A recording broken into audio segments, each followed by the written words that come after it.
Hello दोस्तों, क्या हाल है आप सभी के। तो गाइस, जैसा कि आप सभी को पता है कि एसएससी फेज़ 11 का जो नोटिफिकेशन है 2023 का, वो आ गया है। खैर कुछ दिन लेट आया नोटिफिकेशन, 24 तारीख को आना था लेकिन अभी आया। तो मैं आज आपको बताऊंगा कि सबसे पहले आपको अपना नोटिफिकेशन में जो आया है वो आपको अप्लाई कैसे करना है और आप उसमें पोस्ट कैसे भर सकते हो। सबसे मेन कंसर्न जो आपको सभी स्टूडेंट्स का रहता है वो रहता है कि पोस्ट कोड को कैसे भरना है। मैंने भी पिछली बार एग्ज़ाम दिया था फेज़ 10 वाला, मेरा उसमें पास हुआ था, ग्रेजुएशन और मेट्रिकुलेशन लेवल का। और इंटरमीडिएट वाला भी पास हुआ था, और जिसकी स्क्रूटनी वगैरह अभी होनी, उसका रिजल्ट वगैरह नहीं आए हैं। तो अभी मैं आज आपको बताऊंगा कि आपको फॉर्म फिल करना कैसे है। ठीक है, तो सबसे पहले आप अपना गूगल खोलना, गूगल पे जाके आप एसएससी की वेबसाइट डालना, SSC.nic.in, ये वेबसाइट है एसएससी की। ये देखो यहाँ पे एक वेबसाइट खुल जाएगी। ठीक है, देखो लिखा हुआ 6 March notice for phase 11 2023 selection post. तो जिन लोगों के पास पहले से ही यूज़र नेम और पासवर्ड है एसएससी की तरफ से, जैसे कि मान लो वो बच्चे जो पहले एसएससी का फॉर्म भर चुके हैं, कोई भी फॉर्म जो एसएससी का वो भर चुके हैं, या फिर उन्होंने कहीं साइबर कैफे से भरवाया, तो उन लोग के पास एक रजिस्ट्रेशन नंबर होता है और उन्हें पासवर्ड मिला होता है। तो वो लोग तो वहाँ से भरेंगे उस फॉर्म को डायरेक्ट। आप यहाँ से अपना रजिस्ट्रेशन नंबर, पासवर्ड डाल के लॉगिन कर सकते हो। लेकिन ऐसे बहुत सारे बच्चे होते हैं जो नए यूज़र हैं, जो पहली बार इस फॉर्म को भर रहे होंगे, जो पहली बार अप्लाई कर रहे होंगे, जिनकी एलिजिबिलिटी अभी हुई होगी, या फिर जो अभी भी तैयारी करना स्टार्ट करोगे, तो मैं उनके लिए वीडियो बना रहा हूँ मेनली। खैर जिन बच्चों का पहले आईडी और पासवर्ड मिल चुका है वो मेरी वीडियो को बाद से देख लेना, जहाँ से मैं ये बताऊँ कि आपको लॉगिन और कैसे करना है, उसके बाद में कैसे करना है। सबसे मेन दिक्कत आएगी इसमें कि आपको पोस्ट कौन सी भरनी है और किस हिसाब से आपको अपनी पोस्ट चेक करनी है। उस पोस्ट को चेक करने के लिए आपको लॉगिन के बाद में आएगा, वो मैं आपको वहाँ पर अच्छे से समझाऊँगा। तो जिन बच्चों को अभी नया भरना है उनके लिए सबसे पहले क्या करना है, न्यू यूज़र, ये है न्यू यूज़र रजिस्टर नाउ पे, यहाँ पे क्लिक करना है, न्यू यूज़र रजिस्टर नाउ पे। ठीक है, देखो जैसे क्लिक करो, देखो ये आ गई। तो सबसे पहले आपको क्या करना है, ये पूछ रहा है D you have Aadhaar card, तो आधार कार्ड में येस कर देना। जैसे आप येस करेंगे तो आप यहाँ पे आधार कार्ड नंबर पूछेगा, आधार कार्ड नंबर आप दोबारा आधार कार्ड नंबर आपको फिर से भरना है। ठीक है, जिन बच्चे आधार कार्ड, अगर आप अपना आधार कार्ड नहीं भरना चाहते तो नो पे करना, और यहाँ पे पूछेगा type of you I D, तो आप अपने टाइप ऑफ आई डी में कोई डाल दें, driving licence, employer I D अगर कोई है तो, PAN card, passport, school college का आई डी कार्ड, या फिर वोटर आई डी कार्ड। लेकिन आप प्रेफर करना कि आप आधार कार्ड डालो। आधार कार्ड में आप येस करके आधार कार्ड भर देना। फिर ये आपसे पूछेगा आपका नाम, आपको नाम अपना वही भरना जो आपके 10th के सर्टिफिकेट में है। ठीक है, सिर्फ 10th के सर्टिफिकेट वाला नाम। 12th में बहुत से बच्चों का ऐसा होता है कि 12th में किसी का गलत होता है, तो आपको 10th के हिसाब से भरना, क्योंकि डॉक्यूमेंट वेरिफिकेशन आप 10th का ही चेक करते हैं वो लोग। इसमें लिखा भी हुआ है कि मेट्रिकुलेशन लेवल के हिसाब से होना चाहिए। दोबारा नाम भर देना अपना, यहाँ पे वेरीफाई करा पा रहा है कि आपको दोबारा नाम भर देना, सेम नेम। फिर पूछता है कि आपने कभी अपना कभी नाम चेंज करवाया, अगर करवाया है तो येस कर देना, नहीं करवाया है तो नो कर देना। फिर आपके फादर का नेम पूछ रहे हैं, फादर्स नेम, फिर फादर्स नेम वेरीफाई करना, फिर से फादर नेम भरना, फिर मदर्स नेम, और उसके बाद फिर से मदर नेम भरना। उसके बाद अब ये पूछेगा आपकी डेट ऑफ बर्थ। आपकी डेट ऑफ बर्थ भी आपके 10th के सर्टिफिकेट में लिखी हुई होती है, वही आपकी डेट ऑफ बर्थ आपको भरनी है। बाकी किसी डॉक्यूमेंट में और कोई है तो वो नहीं भरनी है, सिर्फ आपको 10th पे ही फोकस करना है कि 10th में आपकी डेट ऑफ बर्थ क्या है, आप वही डेट ऑफ बर्थ भरोगे। आप डेट ऑफ बर्थ देखो, डेट ऑफ बर्थ भरने के बाद में आपको ये डेट ऑफ बर्थ खुल जाएगा। उसके बाद वेरीफाई, फिर से डेट ऑफ बर्थ को भर देना। उसके बाद ये आपको 10th क्लास की डिटेल मांग रहा है, 10th क्लास एग्जामिनेशन डिटेल। तो सबसे पहले आपको बोर्ड भरना पड़ेगा कि आपका कौन सा बोर्ड से आपके पास की। इसमें देखो सबसे पहले सीबीएसई है, उसके बाद और भी बहुत सारे बोर्ड है। जो भी बोर्ड है आप सारे, सब कुछ में नीचे लिस्ट आ रही है। आप अपना जो भी आपका बोर्ड हो, आप अपने बोर्ड का नाम सेलेक्ट करके इसमें सेलेक्ट कर देना। बोर्ड का नाम सेलेक्ट करने के बाद आपको फिर से पूछेगा बोर्ड का नाम, ये आपको फिर से वेरीफाई करना। यानी कि कहने का मतलब है कि आपको हर चीज़ दो बार भरनी है। ठीक है, फॉर्म में। उसके बाद आपसे रोल नंबर पूछ रहा है, आपका 10th का रोल नंबर मांग रहा है। ठीक है, आप 10th का अपना रोल नंबर भर देना, वेरीफाई कर देना रोल नंबर को। फिर ईयर ऑफ पासिंग पूछ रहा है, ईयर ऑफ पासिंग देखो, जब भी आपने ईयर ऑफ पासिंग है, जब भी आपने 10th पास किया, आप अपना 10th का भर देना, आपने कब पास किया, उसके बाद में पासिंग है। उसके बाद में आपका जेंडर पूछेगा, मेल फीमेल, तो उस हिसाब से आप भर देना। ठीक है, और अब पूछे गए लेवल ऑफ एजुकेशनल क्वालिफिकेशन, तो आपने जो भी हाईएस्ट क्वालिफिकेशन है ना आपकी, आपको वो भरनी है, जो भी आपकी हाईएस्ट क्वालिफिकेशन है। मान लो आप अभी 12वीं करें आप, तो आप अपना 12वीं भरोगे। 10th करो तो 10th भरोगे। आपके पास डिप्लोमा है तो आप डिप्लोमा भरोगे, ग्रेजुएशन है ग्रेजुएशन। ठीक है, उसी हिसाब से आप अपने हाईएस्ट क्वालिफिकेशन भरनी है इस वाले उसमें। हाईएस्ट क्वालिफिकेशन भरने के बाद में अब आपको अपना यहाँ पे मोबाइल नंबर डालना है। ठीक है, 9 नंबर में, 9A में, और 9B में आपको फिर से मोबाइल नंबर डालना है। फिर आपको अपना ईमेल आईडी, देखो मोबाइल नंबर और ईमेल आईडी अपना वही डालना जो तुम्हारे पास अवेलेबल हो, क्योंकि आपके पास यहाँ पे अपना पासवर्ड जाएगा तुम्हारा, और तुम्हारी आईडी भी तुम्हारे मोबाइल नंबर पे जाती है। और कभी भी आप ऐसा गलती से होगी, मान लो आप कभी अपना भूल जाओ, पासवर्ड वगैरह भूल जाओगे, तो आपको इसी आईडी से, जो आपका मोबाइल नंबर है और ईमेल आईडी है, इसी आईडी पे आपको रिसीव होंगे आपके पासवर्ड और आईडी दोबारा भी, अगर ऐसा कभी होता है तो आप अपनी सही ईमेल आईडी भरना। इसमें बिल्कुल भी गलती मत करना आईडी और मोबाइल नंबर भरने में। ठीक है, ये चेंज नहीं होंगे दोबारा भी।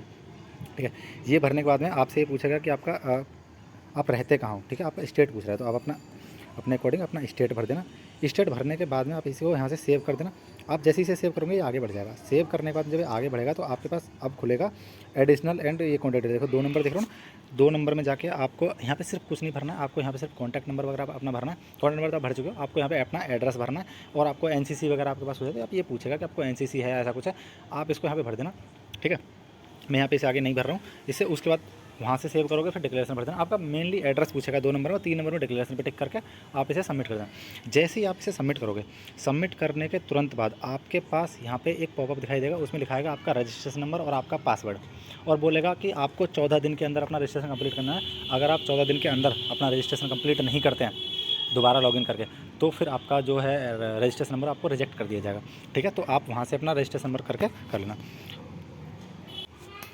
जब आप लोगों का रजिस्ट्रेशन वगैरह हो जाए, रजिस्ट्रेशन होने के बाद आपके पास रजिस्ट्रेशन नंबर मिल जाएगा आपको, ये यूज़र नेम के नाम से होगा। आपको अपना यूज़र नेम और पासवर्ड इस बॉक्स में भरना है। पासवर्ड आपको देंगे, एक 4 नंबर का कोड होगा पासवर्ड।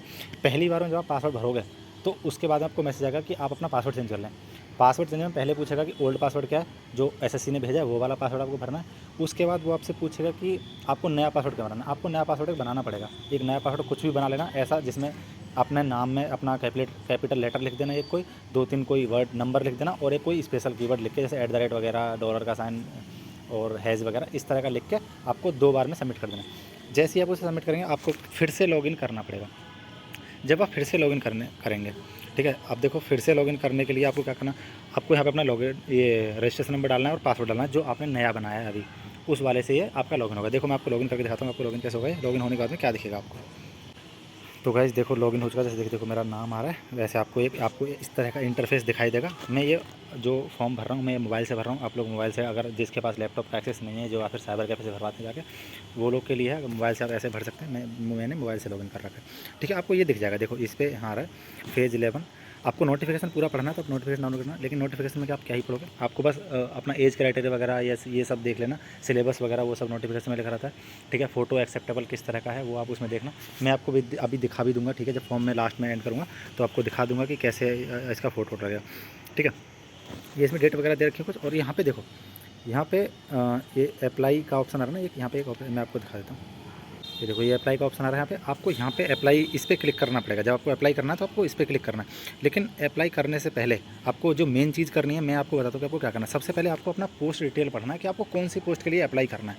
ठीक है, सबसे पहले आपको पोस्ट के लिए अप्लाई करना है। पोस्ट के लिए अप्लाई अगर आपको जब करोगे तो सबसे पहले आपको देखो ये है ना पोस्ट डिटेल, आपको यहाँ पर जाना है, इस पर क्लिक करना है पोस्ट डिटेल पर। ठीक है, जैसे आप पोस्ट डिटेल पर क्लिक करोगे आपके सामने ये इंटरफेस आ जाएगा। आपको रीज़न और एग्जामिनेशन करना।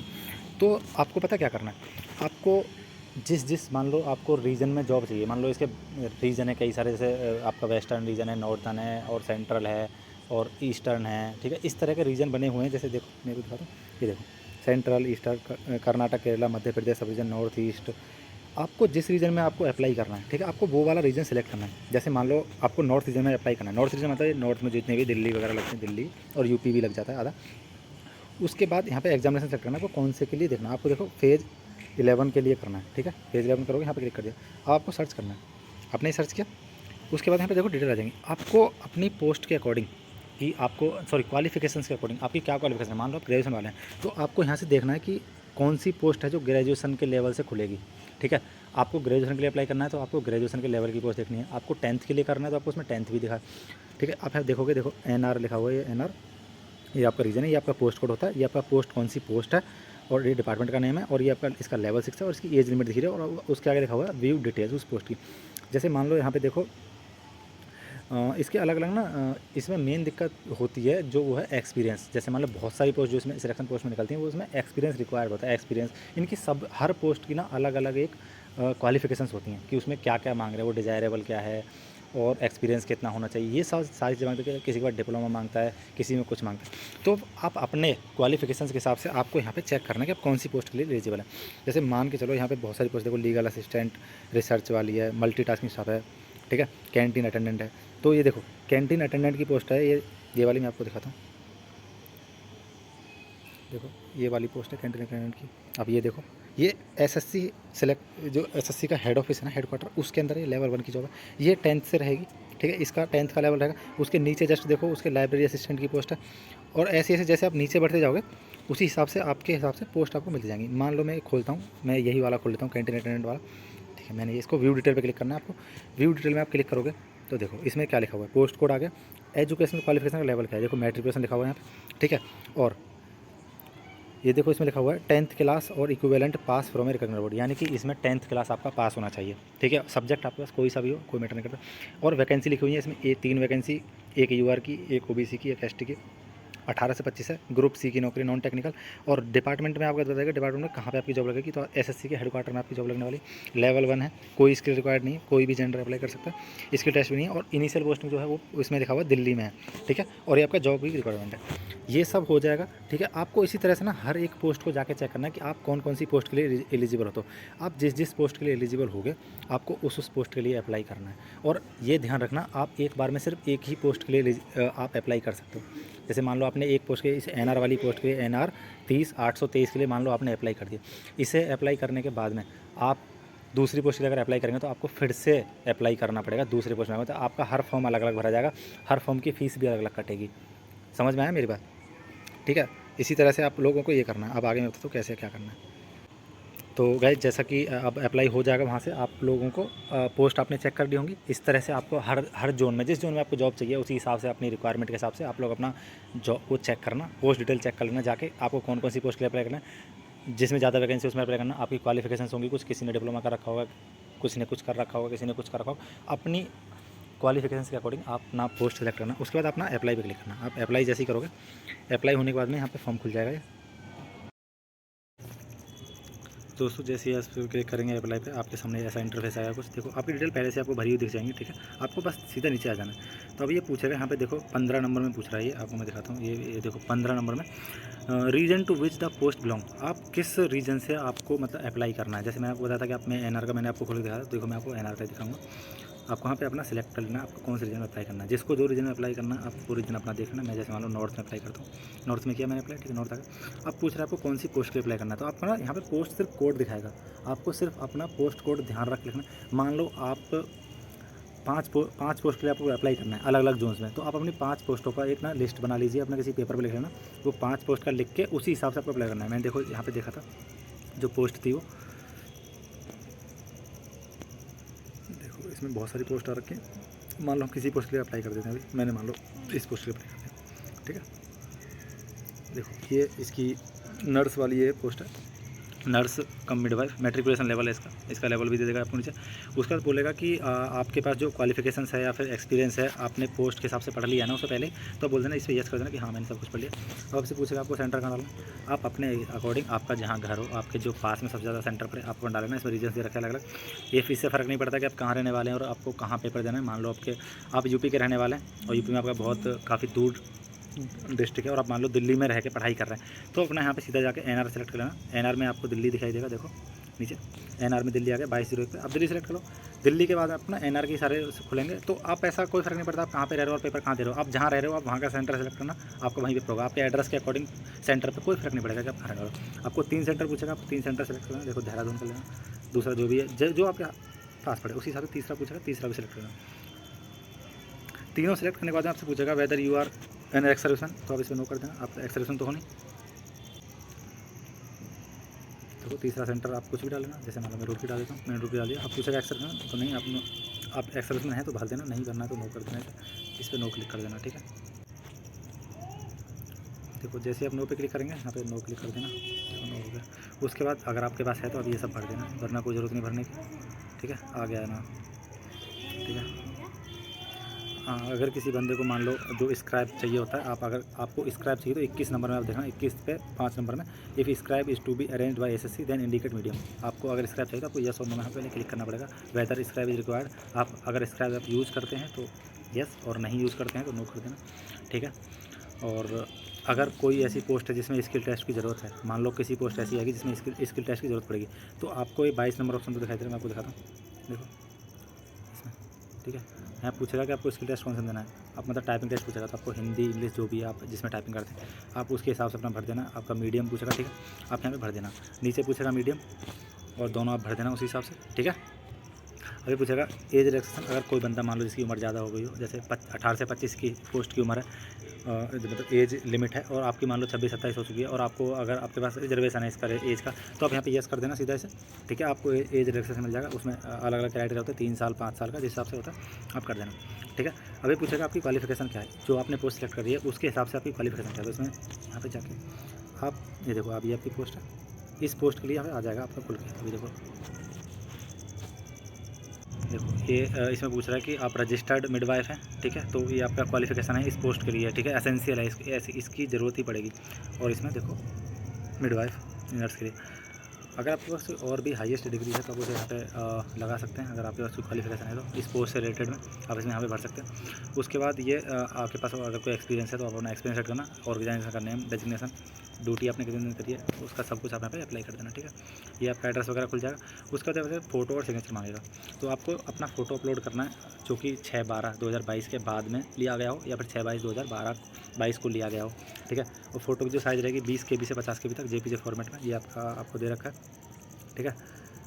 और ये देखो इसमें कुछ बताएगा कि आपको कौन कौन से सैंपल्स फ़ोटो के अलाउड है, तो मैं आपको दिखाता हूँ कौन कौन से अलाउड है। ये देखो, अब जब यहाँ इसे खोलोगे ना, तो वैसे देखो इस तरह के फ़ोटो अलाउड है आपको। ये जो पहला नंबर का फ़ोटो है, ठीक है, ये अलाउड है। उसके बाद में जो फ़ोटो है ये अलाउड नहीं है। अगर आपके पास एक्स्ट्रा कलर लगा के फ़ोटो में अलाउड नहीं होगा। टू क्लोज है तो भी अलाउड नहीं होगा। ब्लर वगैरह नहीं होना चाहिए।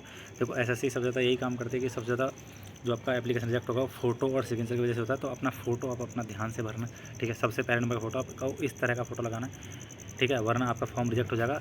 बहुत ज़्यादा चांस होते हैं कि फॉर्म रिजेक्ट हो जाते हैं फ़ोटो और सिग्नेचर की वजह से। तो आपका फ़ोटो अपना आप ध्यान से भरना, ठीक है। कलर वगैरह ज़्यादा नहीं होना चाहिए, ब्राइट होना चाहिए, अच्छे तरीके से दिख भी ना होना चाहिए। आपका चेहरा मेनली आपका साफ दिखना चाहिए, ठीक है। ये फ़ोटो पे कुछ हैं जो इस तरह के फ़ोटो नहीं चलेंगे, ठीक है। आप ये कर लेना। तो जब अपना फ़ोटो और साइन डाल देंगे तो आपसे पूछेगा यहाँ पे कि आपका फ़ोटो कब लिया गया है, ठीक है। यहाँ पे नीचे पूछेगा, देखो, whether the photograph has been taken on और आफ्टर 6/12/2022, तो आपको इस पर यस कर देना, ठीक है। आपको फ़ोटो पे डेट डालने की ज़रूरत कोई भी नहीं है, फ़ोटो पे डालने की ज़रूरत नहीं। अब ऐसे ही आपका सिग्नेचर अपलोड होगा। सिग्नेचर का जो साइज़ है 10 से 20 KB का है, JPG फॉर्मेट में, ठीक है। आप यहाँ से कर देना, चूज़ फाइल से दोनों पे कर देना। उसके बाद डिक्लेरेशन भरवा के आप एग्री करके यहाँ से सीधा प्रीव्यू पे क्लिक करना। जैसे आप प्रीव्यू पे क्लिक करोगे, प्रीव्यू पे क्लिक करने के बाद यहाँ पे ऑप्शन आएगा सबमिट करने का, उसको आप उसे वहाँ से सबमिट कर देना। जो लोग की फ़ीस कटेगी, मतलब जिसका पेमेंट होना है उनके लिए आएगा मेक पेमेंट का ऑप्शन। जिन लोग को फीस नहीं कटेगी उनका डायरेक्ट फॉर्म भर जाएगा, वो अपना फॉर्म वहाँ से प्रिंट कर सकते हैं, ठीक है। यहाँ पे ऑप्शन पूछ लेगा, जिन लोग को पेमेंट करना है वो आगे जाकर अपना पेमेंट करना है। जो भी आपका मेथड है पेमेंट करने का, कार्ड, क्रेडिट कार्ड, दोनों तरह का, डेबिट और क्रेडिट, UPI से करना, UPI का भी ऑप्शन आता है। आपको हर तरीके से पेमेंट करने की इसमें सुविधा मिल जाएगी, ठीक है। उस तरह से अपना पेमेंट कर लेना, अपना बता देना, मैं आपके डाउट को क्लियर कर दूँगा। तो थैंक यू गाइस वीडियो देखने के लिए।